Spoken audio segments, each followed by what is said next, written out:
increase a bit the test.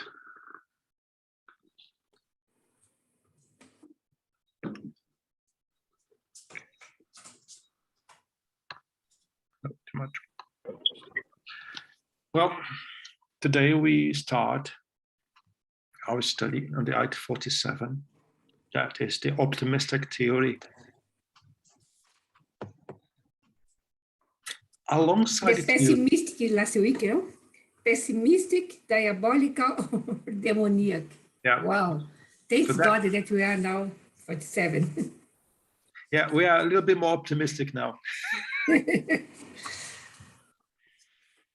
So alongside the theories that only see spirits phenomena as being the work of demons, there are others that are seen only as the work of good spirits. Such a theories start from the principle that being released from matter, the soul is now free of any kind of veil and must therefore be possessed of supreme knowledge and wisdom. However, this blind confidence in the absolute superiority of beings of the invisible world has been a source of numerous deception for many people. At their own expenses, they have had to learn to distrust certain spirits, just as they have learned to distrust certain individuals. I think that along the way, we see in both cases, right? The one that thinks everything's bad, and this one in particular that thinks everything is good, that every information that may come from the other world is positive, reliable, trustworthy. And we know from the practice that what Kardec is saying here is very true. There is a lot of spirits that do come with good knowledge, wisdom. But doesn't matter what they say and who they say they are, we need to be very careful.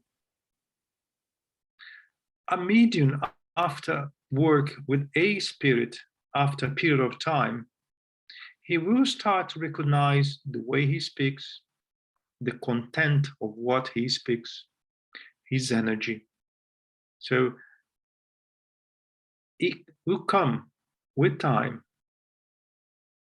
But if I'm not familiar with a spirit, and let's have a nice name, you can choose one, we need to be careful.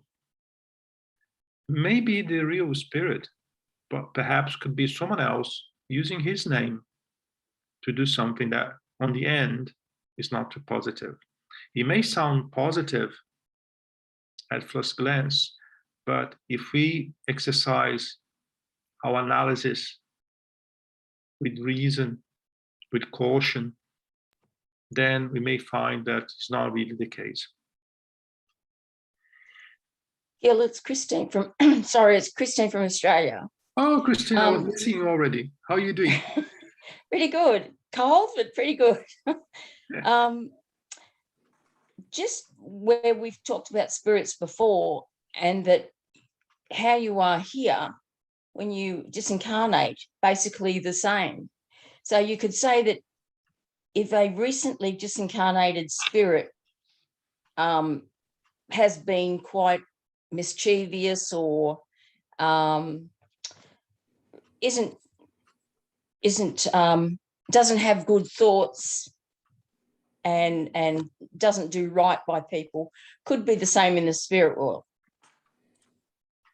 I can guarantee you that one incarnated spirit, when he passed away, he is exactly the same what he is on earth, on the spiritual world. There is no difference. He won't be a better person, and he won't become a nasty person just because he changed the body. So I can guarantee you, if someone that is mischievous arrive on the other side, and immediately start to say that he's no longer mischievous, he is lying. Cannot be, cannot be. This person may well change, but within time, not immediately. Immediately is not possible. There's no magic. There's no such a thing. So, Okay. Thank you. Can I say It is- something about this topic? sure. I think if we open ourselves to believe that everyone from the spiritual world is superior to us, because there are some people that truly believe that, we open ourselves to be deceived by those that speak half truths, isn't it? And it is really a delicate point. And I'm funny that Christine said about this, because also like when people are missing them, the relatives, they also want to have this communication and everything. And because we can't guarantee who is going to talk, we can't guarantee, and being attached to wanting to know the name of the spirit, the name of the communication, which is with our study, we are more and more aware that this is not important at all, but the message itself. It is, I know we want to console, but sometimes we need to be very careful in orienting people that want to talk to their relatives as well. There's one thing that I think we need to be aware of. Quite often, when our relatives pass away, we want to believe that they got better just because they passed away. But that's not the case. He is what he is, here or there. So he won't change from one day to another, right? Another thing is, oh, thank God, he's now resting. Let's hope he's not resting, because if he is resting, something is wrong, right? If we arrive in the spiritual world with the minimal clarity of what the life is, we may stay a couple of days, a couple of weeks in a scenario that everything will be blur, everything will be a bit dizzy, but then we get on, and then we'll start to do something. We continue with our lives. If that's not the case, that status of mind, that emptiness, if I can use that word, may last for centuries, as we see through the mediumship meetings. So that's why it's very important to get acquainted with spirituality. I'm not talking about spiritism, I'm talking about spirituality. We can get acquainted with spirituality in any religion, in any philosophy, without any of them either. So the important thing is to get acquainted with the spirituality, is to improve our own spirituality. Another subject that I would like to mention as well is when someone we love, we care, pass away, yes, we would like to have a message. We would like to know, yes, you're right, especially because we have a guess that his arrival or her arrival won't be that good after all, because we know what he did here, what she did here. So we would like to hear, yes, I'm okay.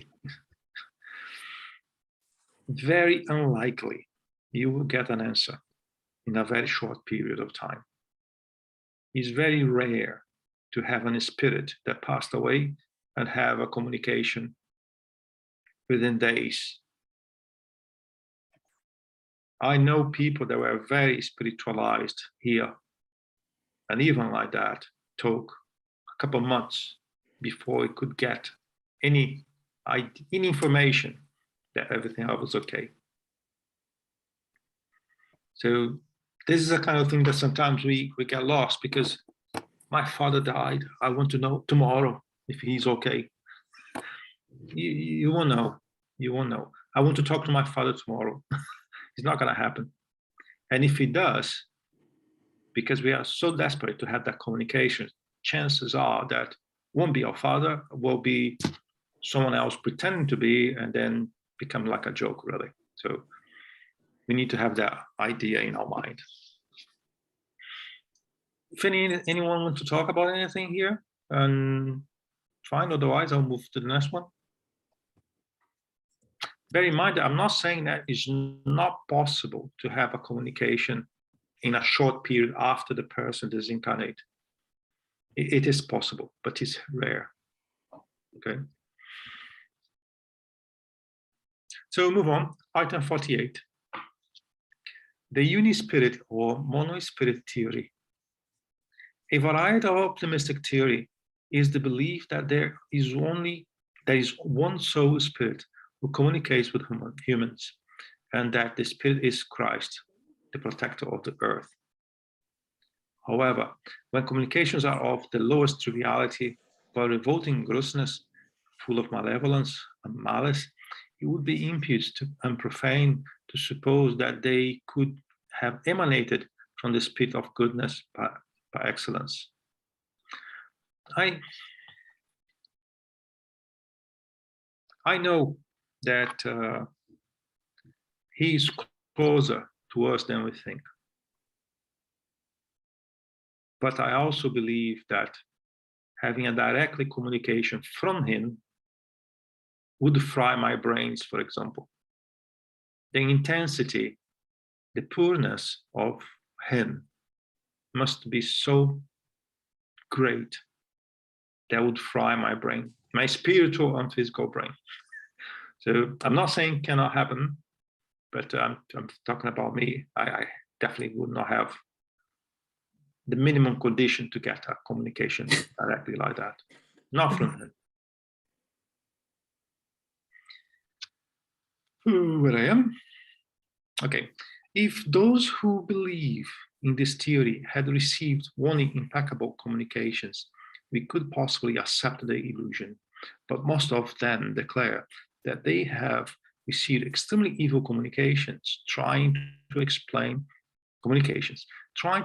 them away as a test to which the spirit of goodness has submitted them by dictating absurdities to them. He is talking about Christ, the Spirit, like they said.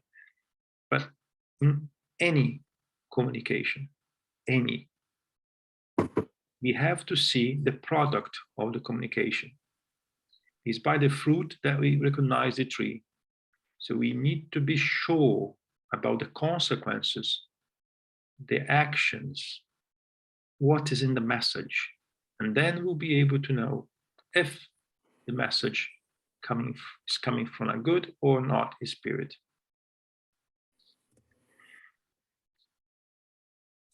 Hi, Ebony, go on. Question, apart from what is written in the gospel about Jesus communicating with the apostles after he was risen, is there any known communication from him in modern times that you know of that has been proven to be authentic? I cannot even prove that his apparition for the apostles were authentic, but we led to believe that it was because of his relation with them and the need to have a group of people to continue his work.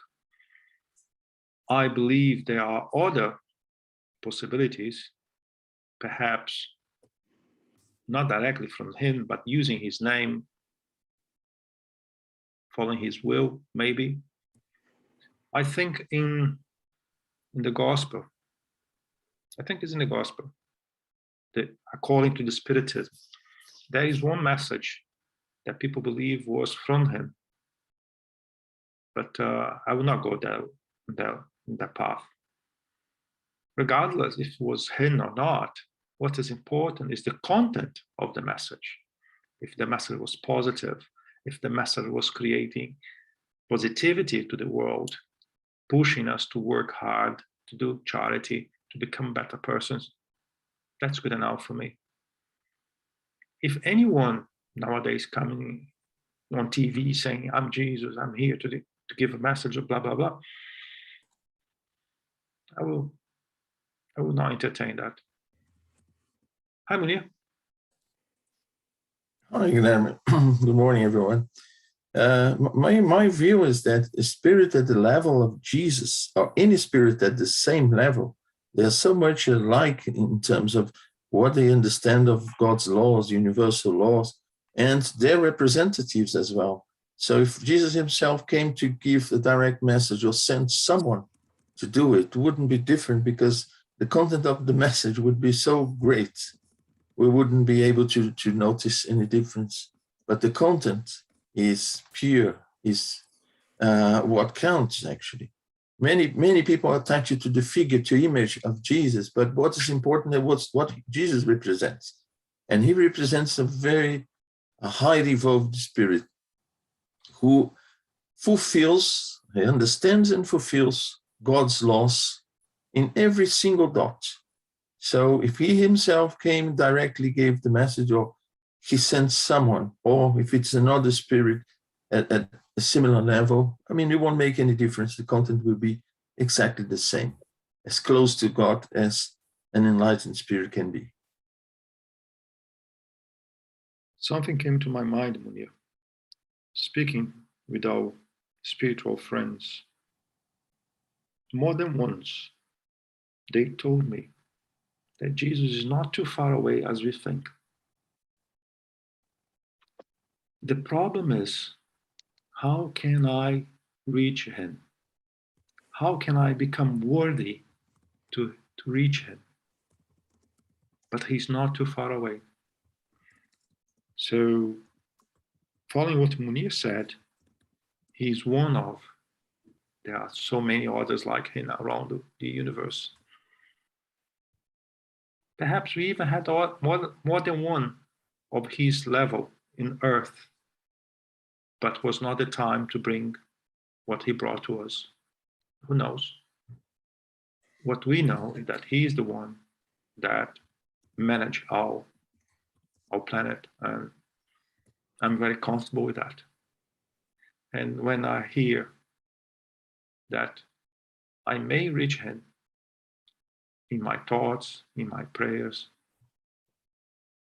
that gives me some power. What kind of power that can give me? The power to change myself, the power to become a better person, to then be able to eventually reach him. So I think we all have that resource. We all can achieve that. It depends only on us. Guilherme, if I may add, he said very clearly, if you love me, keep my commandments. He didn't say, honor my image, my name, bring me flowers or whatever. He said, keep my commandments. Meaning that if we are to follow him, to take our cross and follow him, we should keep his commandments, honor his life by following his examples. There's another point as well, Munir, where 2 or more people will be together in my name, I will be there. And I felt more than once a massive energy in some spirit mediumship meetings, massive, really massive. I cannot say that was him, but was definitely someone closer to him than I am. So perhaps he could not come himself to our meetings, but definitely he sent someone that will work in his name to organize, to prepare, to protect every single mediumship meeting. Not only mediumship meeting, but study meetings, even a small reunion, small meeting to help people, because sometimes people do that. But this is down to believe, and we are not here to convince anyone. But there is one thing that's beyond belief, is what we feel. If we put our finger on a power socket, 220 volts power socket, we will feel the electricity, if we like or not. So when a high elevated spirit come closer to us, we feel something. It's not electricity, but we definitely feel something different. Perhaps, I believe everyone has that kind of thing once in a while. So if you have a better explanation to tell me what it is, I'm really willing to learn. But it's a massive experience. Can I just say one more thing, Guilherme? Sure. Like a spirit at the level of Jesus, when he said to some people that he was talking to, you know, if I am explaining these things that is trivial of your day to day, you don't understand. Can you imagine if I explain the spiritual thing? So he will be able to do so many things that we are not even thinking of, that only a little bit of the veil has been revealed to us through the spirits and through all this knowledge that we know through spiritism. And, you know, how much more he could be able to do. So it's like a level that we are not anywhere near to understand. But I do believe that he's there all the time. He's everywhere, there all the time. Liz, that sentence you said is very actual in our present days. Imagine 2,000 years ago. If that sentence is valid today, 2,000 years ago, they could not even understand what he was saying. Today, we don't understand. That's the very truth. We don't understand it today. Otherwise, we would be way better than we are. So, hi, Yasmin. Yasmin? Sorry. Good afternoon, good morning, everyone. Hiya. So Liz said almost what I wanted to say, and just to finish on what you said, Guilherme,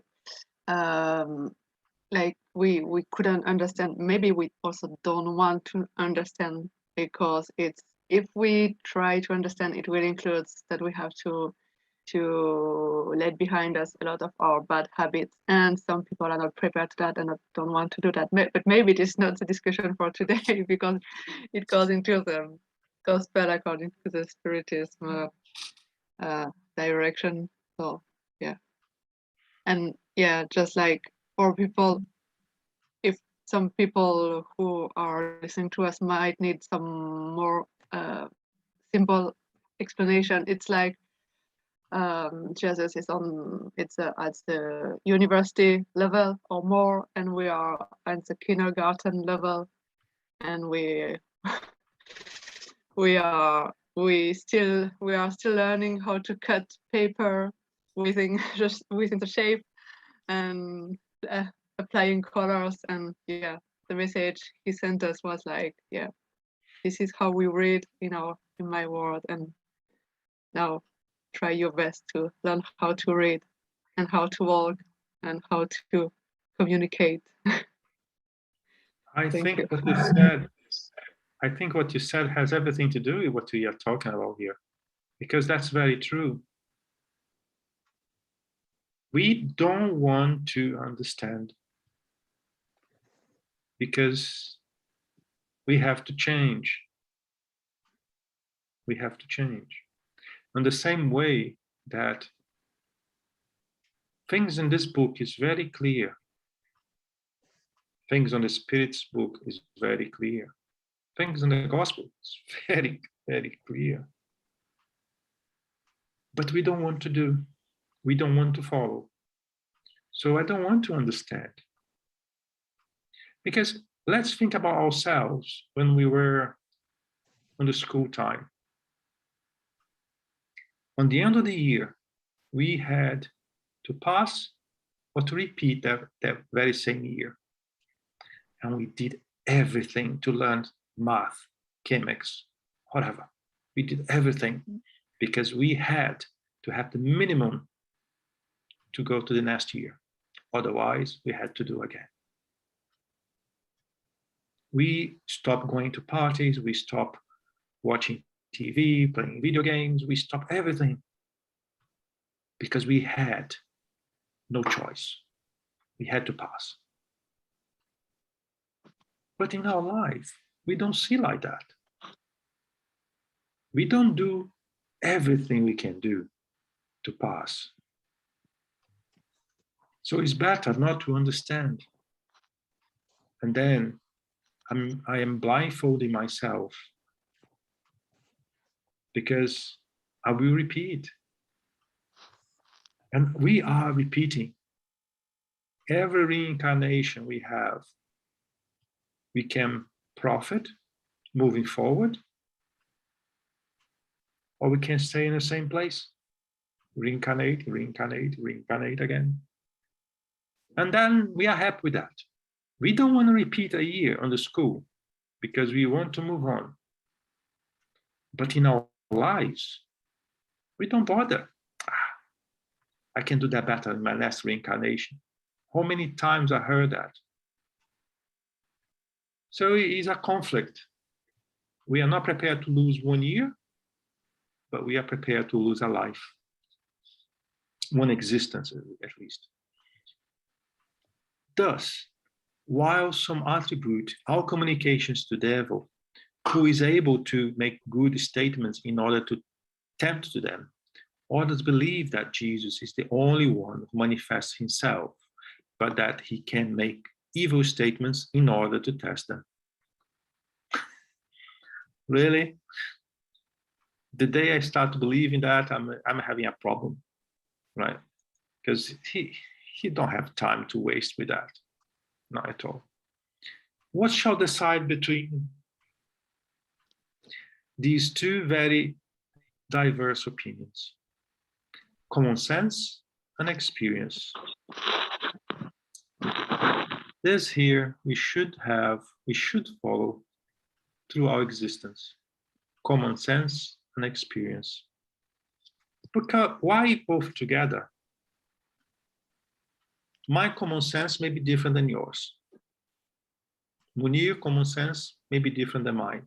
Liz may be different than Munir, may be different than mine. I may agree with part of what Yasmin said, but not everything. So common sense is something relative, proportional to your experience. Through the experience, you will know if what you believe is working or not working. So you may have common sense today about a subject.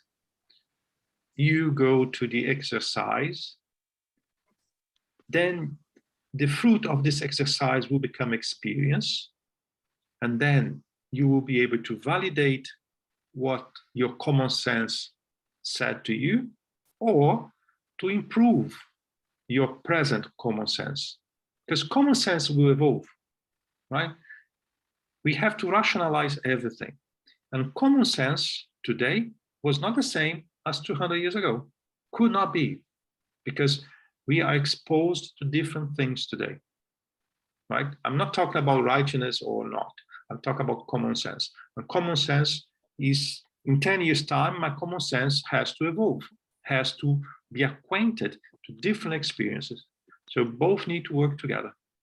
Well, at least that's the way I see it. You can disagree. Yeah? Sorry, it's Christine from Australia again.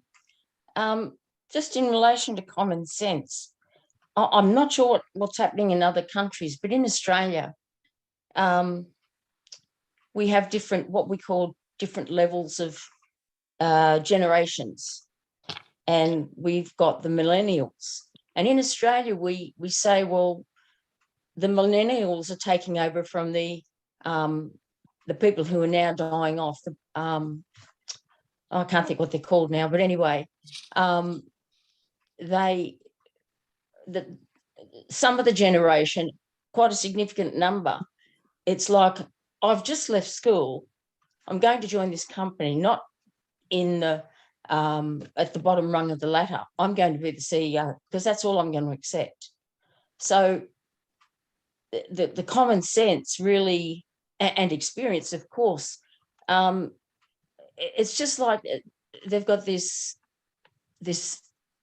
level of thinking, I'm going to put it that way, this level of thinking that they don't have to contribute, they don't have to go through any experience to jump several spaces. If you know what I'm saying. They believe they've got all the common sense, they've got the experience, they're worldly, and they can move faster than the previous generation. That's what we're seeing in Australia. Christine, I think that is a global phenomenon, right? In the Spiritism, we know that we have very evolved spirits coming to this planet. And we also know that we have spirits that were for too long in darkness also reincarnate among us. It is a moment where we were expecting that to happen. That's why we see today so many antagonism in both senses, if I can say like that. Regardless, if that young generation, that lad is one of the high evolved or one of the less evolved that are incarnated now, we as a parents, we have the responsibility to tell them into the right direction. That is our burden, if you can call it a burden, because many of us, we don't really want to be told we are responsible to raise the next generations, but we are. They will acquire experience anyway, even if they want to jump steps, a moment in time, they will learn it because something may be missing. We also have a challenge to adapt ourselves to the different pace that they have, because some of them are coming to push us forward. Some of them are here to teach us, regardless if he is my 10 years old kid. He has more maturity, spiritual maturity than I have. So it's a give and take. I will sharpen the edges to prepare the young generation to raise better, and they will give me something I never had. I bet some of us, we still have a hard time to play with our cell phones. Some of us don't know how to use computer very much. And we have babies, 3 years old, that really know how, I don't know from where they had that knowledge, right? 3 years old kid have better ways to play with the phone than I do. How can I explain that? So we need to adapt. And that's called evolution. That's called progress. There's a law of progress that we cannot avoid. So we need to adapt ourselves, and they will learn. They will get experience. Remember that I also have a millennial at home. I know what you're talking about. So we cite experience because it is impossible for those who adopt such exclusive ideas to have sufficiently verified everything. I think when I hear that here, sufficiently verified everything, none of us could have evaluated everything enough to be 100% sure about anything. If we have someone say, I'm 100% sure I'm right, we may be right today, Tomorrow is another day. Tomorrow, science will evolve. Tomorrow, we will get acquainted with a different science, different matter, different status of matter. And I'm saying something that's happening already in our generation. They found a different state of matter. They found different energies. They are finding things in a different pace than we ever had when we were young. So what we think we know deserve a second chance, and we have to reevaluate everything we know as a process going forward. When we confront them with cases of identification that attest to the presence of relative, friends, or acquainted through written, visual, or other means of communication, they respond that it is always the same spirit. The devil according to some, or Christ according to others, who assume all forms, but they give no reason as to why other spirits cannot communicate, or why the spirits of truth would come to fool us under false appearances in order to deceive a poor mother by presenting to be the child whom she is mourning. Reason refuses to admit the holiest of all spirits would come to put on such a dark comedy act. Furthermore, doesn't deny the possibility of any other form of communication. Take from Spiritism its kind of characteristics: the consoling of the afflicted. We would simply state that such a theory is irrational and could not endure serious examination. As we have to evaluate everything, it's our duty to evaluate everything. And quite often, mediums don't like to be evaluated. When I'm saying that, mediums have problem to allow others to evaluate the product of their mediumship, because I'm so proud of what I'm doing. I don't make mistakes, you know. How this person is telling my communication is not correct, is not right.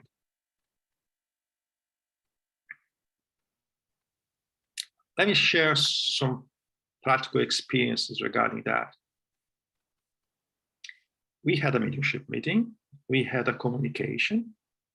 There was kind of agitated communication, I can say like that. It was very positive in a way. In the end, I could feel the medium not happy with me. I could feel that the medium was like, you irritate me today. Then I start to make questions, because I like to make questions.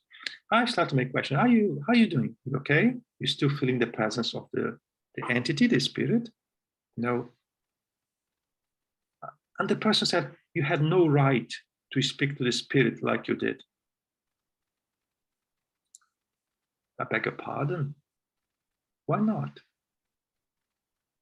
Because he decided to defend the spirit. And I only ask one thing. I was speaking to the spirit, or I was speaking to the medium? And then the person stopped. Because the medium needs to understand that doesn't matter what is the information that's coming through him or her. That information is coming from the spirit. If it's coming from the spirit, it deserves, it needs to be evaluated. But quite often we mix our sentiment with that ability. I said that all the message is coming from the spirit because it's true. But the message may also come from our spirit that we'll see in the future. But that communication I was talking about was indeed from a discarnated spirit, because I have spoken with him more than once. And we have to be sure that we need to allow ourselves, mediums and indoctrinators, to be open to evaluation. Otherwise, we could fall into mysticism and to other things that we really do not want. But coming back now, I don't know what I'm talking about that, but anyway, but coming back to the test here, we need to see the product of everything in life and everything in regards to spiritual communication. If the communication is bringing to us consoling, is bringing to us peace, consoling the afflicted, helping us, pushing us to do good, is one thing. If that message is coming with any different perspective, we need to be very careful, because we may fall. Let's move on to the item 49, the multi-spirit or poly-spirit theory. All the theories that we have examined, including the ones that deny spirit phenomena, are based on certain incomplete or badly interpreted observations.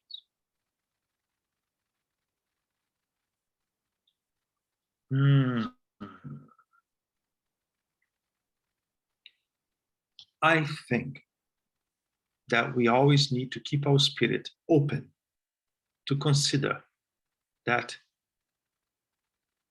what we believe we know is incomplete or badly interpreted. I think it's almost like a duty to have that in our hearts, because everything is incomplete, period. Everything is incomplete. Everything is evolving. And talking about incomplete, I remember a question that I had not long ago about something written in the Spiritist book. And my answer was, no. The question was basically was that wrong? My answer was no, it wasn't wrong. At that particular moment in time in history, the answer wasn't wrong. But with what we know today, the answer is incomplete. So what is right today, in 50 years' time, may well be incomplete. So we need to have that in mind. Also, badly interpreted observations. We are so fast in making our decisions about something. We are so fast in making our mind about something and someone. Are we? I believe we are. We really do that. We judge very fast things, facts. And as a result, my point of view, at least, could be badly interpreted by others, and I will be badly interpreting what I saw. So we need to keep in mind that nothing is cast in stone. Even if we are right, give the benefit of doubt to evaluate again, especially and mainly with a different pair of eyes, because that will bring you more certainty about what you think. If a house is red on one side and white on the other, whoever had seen only one side or the other would affirm that it was either only red or only white, and would thus be both right and wrong at the same time. But whoever had seen both sides of the house would say that it is red and white and would be the only one aware of the real truth. The same applies. One thing that came to my mind here now is that even in the Spiritism, we have so many people defending their truth. Defending their truth. We need to be careful with that. Very careful with that. We cannot do this, we cannot do that. This spirit cannot communicate here. We cannot talk about that. We cannot do like this. We cannot allow you to do this because you're too young. We cannot allow you to do that because you're too old. There are so many don'ts. I would refrain to the gospel. I would refrain to Kardec's work. And if you do find consonance in those don'ts with Kardec, you still need evaluation. Because as I said, at that time was 100% correct, but things progress. But if it's not there, then we have another problem. The same applies regarding opinions about Spiritism. They can be correct concerning certain aspects, but wrong if they generalize what is only part by regarding a rule, what is actually only an exception. Or interpreting as a whole what is really only a part.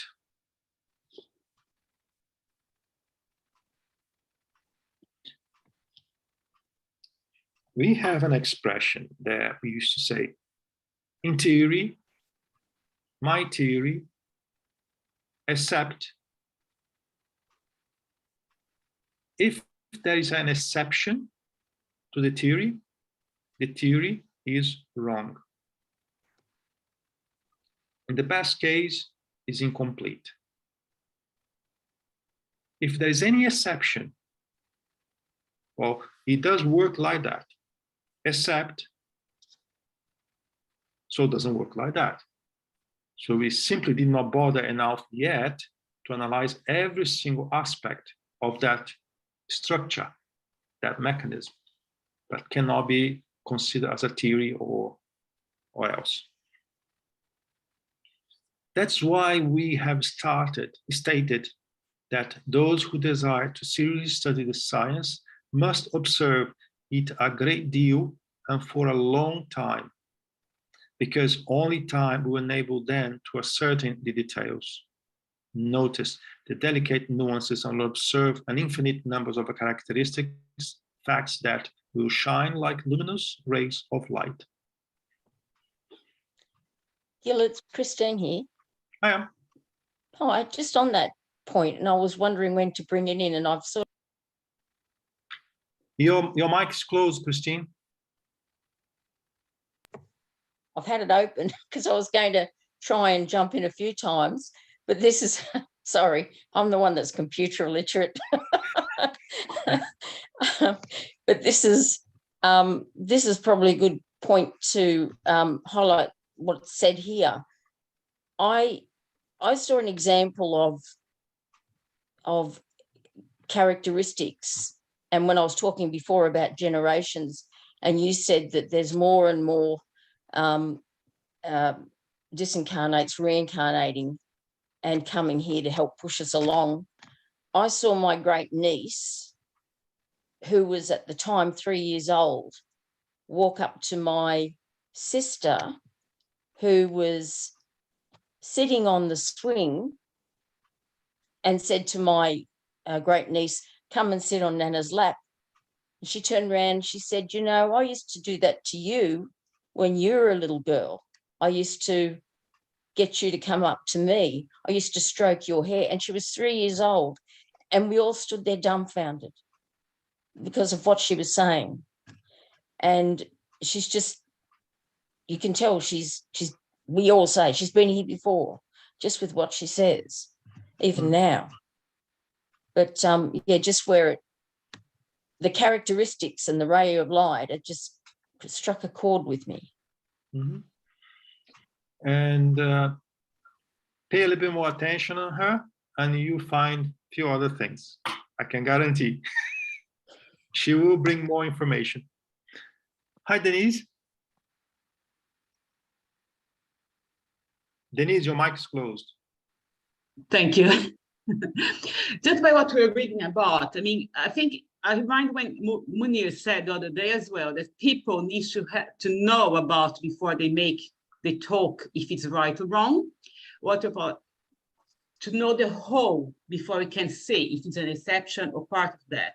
I think Munir gave the example of during COVID, a lady that of PhD in something started talking about spiritism.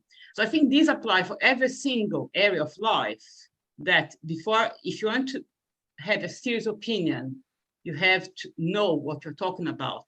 It's just common sense. That's it. Yeah. Denise, that is always life.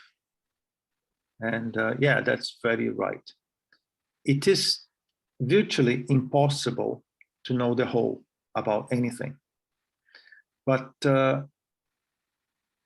we can know 80%, 90%, 95%, even more. And that will give us the assurance that at least I am aware of the most of it. And that's the beginning of a conversation about any subject like spiritism or anything else, if we want to be serious about it. Yeah. Guilherme, Yep. also adding to that, I find important to remember that one of our laws is a law of society. And if each one of us has a perspective in life and have to be together and communicating and together find the whole reality, that is also because one person alone won't be able to achieve that in a small amount of time. And that's why, like, when great discoveries come about, you see more than one person all the time. Is like that knowledge is latent there, ready to come out, and all these minds together communicating. And it's fantastic, this, which is part of our nature, isn't it? And another thing I would like to say is, like, we have with these that we just read, like one person will say, no, the house is red, and it's very subjective, isn't it? If you want just to accept, no, my truth, the way I see is the true thing, because each one have a subjective perspective. But we can't generalize that a truth is subjective. We always have to go back to, no, there is only one reality, but many eyes looking at these at different angles. And only together we can find out, because some people will say, no, truth is subjective. It depends. No, there are things, no, the truth doesn't depend. It's only a perspective. Liz, you're pushing me to talk about quantum physics. That I don't know much, but I know Munir is here to help me. I think things are coming. And in the last 50 or 100 years, we'll be able to know more about that than what we know today, that perspective, right? And I saw Jacques raising the hand. Hi, Jacques. Hiya. Just to add on to what Liz said, my version of truth is this. I think people sometimes when they're expressing that, I agree with what you said, and it touched me throughout what we were reading today, the where, Guilherme, you mentioned about incomplete, and the history of, what I know today is very different than I knew 20 years ago. And that 20 years ago, I thought that knowledge was, at that moment in time, the history was the knowledge. But as we evolve, as we work, as we learn, as we develop, as we make an effort to change, because that's required. One thing you said right at the beginning about arriving in the spiritual world and, oh, it's all better. Well, how much effort have we put in to get to that stage where, we've met the change, we've done perhaps I'm using the wrong words, but the work, the learning, everything that it's required. It's not a holiday to be incarnated in this life. It's work. It's, we've been given a phenomenal opportunity to, have the friends we have, the colleagues, the neighbors, the family, and one day to find, as Liz said, as a team, as a whole, because we won't do it on our own, to find this truth together as a, group effort. Sorry, I couldn't find the eloquent words like Liz and yours to put it all together. But the message was well received. So, Munir, I saw your hand raised. Yeah. Make your comment and do our final prayer as well. Okay. All right. Okay. I just wanted to say that to me, truth is a never-ending construction process. We give contribution to it, but there isn't such a thing as the truth, and it's there and it's finished. No, it's a never-ending process, because we know that the way we see is like the example of the house. We look at one side, it's white, but then you go around and you see it's not white, it's red as well. So this process, never ends. And what we need is just people as serious as Kardec to use reasoning, to use experience, and all the attributes that he used to build the basis of his spiritism to make serious comments. And now that, it's like giving a microphone to everyone, the internet, and this way we can communicate what was restricted to TV and radio stations in the past, and a couple of serious magazines and newspapers. Now everyone has a microphone, and they start talking gibberish because they had to say something. They had to call the attention, regardless of the truth, the experience, and then pride also, creates a situation of polarization, no, yeah, I'm right, and full stop, and regardless of what they say and what they do. I mean, that's how I see this situation now. That's very true. So now we're with you. I'll do the prayer then? Mm-hmm. Okay.